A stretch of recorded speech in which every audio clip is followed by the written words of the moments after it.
Japan के Hayabusa 2 spacecraft ने रायुगु नाम के एस्टेरॉयड को लेकर कई चौंकाने वाले खुलासे किए हैं।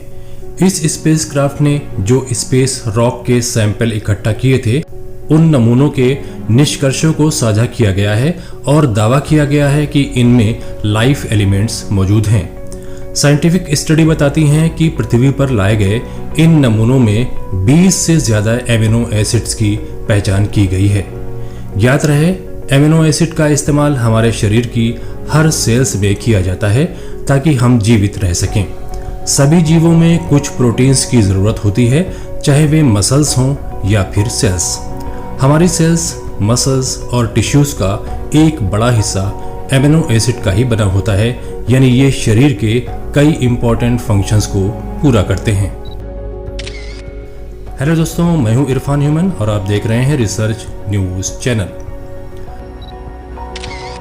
अक्सर पृथ्वी के करीब आने वाले अंतरिक्ष चट्टानें, जिन्हें एस्टेरॉयड कहा जाता है, वास्तव में यूनिवर्स में विचरण कर रही जीवन की वाहक हैं, क्योंकि इन्हीं स्पेस रॉक्स में जीवन को पनपाने के लिए जरूरी केमिकल्स मौजूद रहते हैं। रिसर्चर्स बताते हैं कि यही एमिनो एसिड युक्त स्पेस रॉक्स हमारे सोलर सिस्टम की सबसे प्राचीन सामग्री में से एक हैं।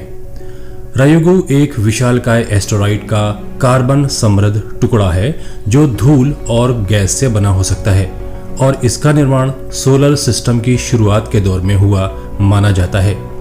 एमिनो एसिड प्रोटीन की शुरुआती पॉइंट हैं जो जीव अपने डीएनए कोड के आधार पर पैदा करते हैं। टीम का नेतृत्व करने वाले जापान के क्यूशू यूनिवर्सिटी के हिरोशी नारोका ने कहा है कि हमने सैंपल्स में अलग अलग तरह के प्रीबायोटिक ऑर्गेनिक कंपाउंड का पता लगाया, जिनमें proteinogenic amino acid, polycyclic aromatic hydrocarbon और विभिन्न नाइट्रोजन यौगिक शामिल हैं। हायाबुसा 2 स्पेसक्राफ्ट 3 दिसंबर 2014 को लॉन्च किया गया था और ये 27 जून 2018 को पृथ्वी के करीबी एस्टेरॉयड रायुगु पर पहुंचा था। इसने एस्टेरॉयड रायुगु की सरफेस पर सुरक्षित लैंडिंग कर इंपैक्टर की फायरिंग करके धूल उड़ाकर उसके सैंपल एक कैप्सूल में जमा किए। इसके बाद वो वहां से धरती की ओर निकल पड़ा। दिसंबर 2000 में वो धरती पर कैप्सूल गिराने के बाद अगले 6 साल तक सूरज के ऑर्बिट में चक्कर लगाते हुए अंतरिक्ष की धूल और अन्य प्लैनेट्स की स्टडी के लिए निकल पड़ा है। हायाबुसा मिशन और नायोगा यूनिवर्सिटी में साइंटिस्ट सेइचिरो वातनाबे ने उस समय इन नमूनों को देखकर कहा था कि ऐसा लगता है कि इनमें बहुत सारे जैविक पदार्थ मौजूद हैं। इसलिए उम्मीद है कि हम इस पदार्थ के बारे में यह भी पता लगा सकते हैं कि मूल पिंड में कैसे ऑर्गेनिक मैटर विकसित हुआ होगा। साइंटिस्ट को उम्मीद है कि आने वाले समय में एस्टेरॉयड का ये पदार्थ यूनिवर्स से लेकर पृथ्वी तक के निर्माण के बारे में जानकारी दे सकता है। यहाँ तक कि इससे ये भी पता चल सकता है कि पृथ्वी पर जीवन की शुरुआत कैसे हुई। हायाबुसा 2 स्पेसक्राफ्ट 2026 में 2001 CC-21 एस्टेरॉयड और उसके बाद 2031 में 1998 KY-26 एस्टेरॉयड की ओर जाएगा।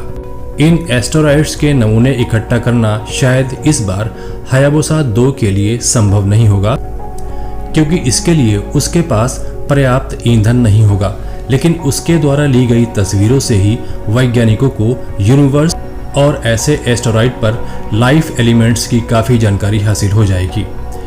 इस स्टोरी पर आपकी राय हमें कमेंट करके ज़रूर बताएं। अगली कड़ी में हम फिर मिलेंगे एक नई जानकारी के साथ।